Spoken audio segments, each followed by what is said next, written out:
Bismillahirrahmanirrahim. Wa yahrumu dan haram bil haidhi sebab haid, wan nifasi dan nifas, wa fi ba'dhin nusakhi dan di dalam sebagian nasah matan, wa yahrumu dan haram alal haidhi bagi orang yang haid, thamaniyatu asya'a apa 8 beberapa sesuatu. Pasal ini menerangkan apa yang diharamkan bagi orang yang haid dan nifas. Di sebagian nasah matan tidak menggunakan lafadz bil haidhi wan nifasi, tapi menggunakan lafadz wa yahrumu alal haidhi. Jadi di sebagian nasah matan Fathul Qorib tidak menggunakan lafadz wa yahrumu bil haidhi wan nifasi, tapi menggunakan lafadz wa yahrumu alal haidhi. Sesuatu yang diharamkan bagi orang yang haid dan nifas ada 8 sesuatu. Ahaduha adapun salah satunya thamaniyatu asya'a, as-sholatu itu sholat, fardhon itu fardu, au naflan atau sunnah. Wa kadza dan begitu juga sholat, wa kadza dan seperti sholat, sajdatut tilawati adapun sujud tilawah, wa syukru dan sujud syukur. Wa tsani adapun yang kedua as-shaumu itu puasa, fardhon itu fardu, au naflan atau sunnah. Wa tsalitsu adapun yang ketiga qiraatul Qur'ani itu membaca Al-Qur'an. Wa rabi'u adapun yang keempat masul mushafi itu memegang mushaf. Wa huwa adapun mushaf ismun itu nama lil maktubi bagi sesuatu yang ditulis min kalamillahi dari kalamnya Allah bainad daftaini di antara dua pinggir. Wa hamluhu dan membawa mushaf illa idza khafat kecuali ketika takut siapa orang yang haid atau nifas alaihi atas mushaf. Sesuatu yang diharamkan bagi orang yang haid dan nifas ada 8.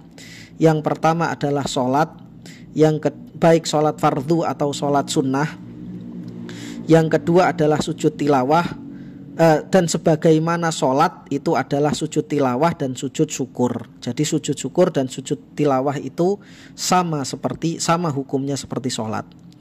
Yang kedua, sesuatu yang diharamkan bagi orang yang haid dan nifas adalah puasa, baik puasa fardu atau puasa sunnah. Yang ketiga adalah membaca Al-Quran. Yang keempat adalah memegang mushaf. Yang dinamakan mushaf itu adalah nama bagi sesuatu yang ditulis dari kalamnya Allah.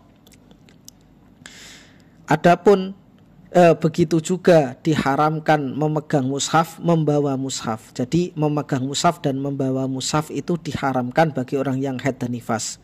Kecuali apabila orang yang haid dan nifas itu takut terhadap Al-Quran, kalau tidak diambilnya itu Al-Quran itu diinjak-injak orang, maka tidak apa-apa. Wal khamisu adapun yang kelima dukhulul masjidi itu masuk masjid lil haidhi bagi orang yang haid. In khofat ketika takut siapa haid talwithahu pada mengotori masjid. Wasadisu adapun yang keenam at-tawafu itu tawaf, fardhon itu fardu, au naflan atau sunnah.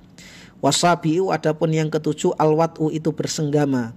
Wayusannu dan disunahkan liman bagi orang wati'a yang wati siapa man fi iqbalid dami di dalam waktu datangnya darah.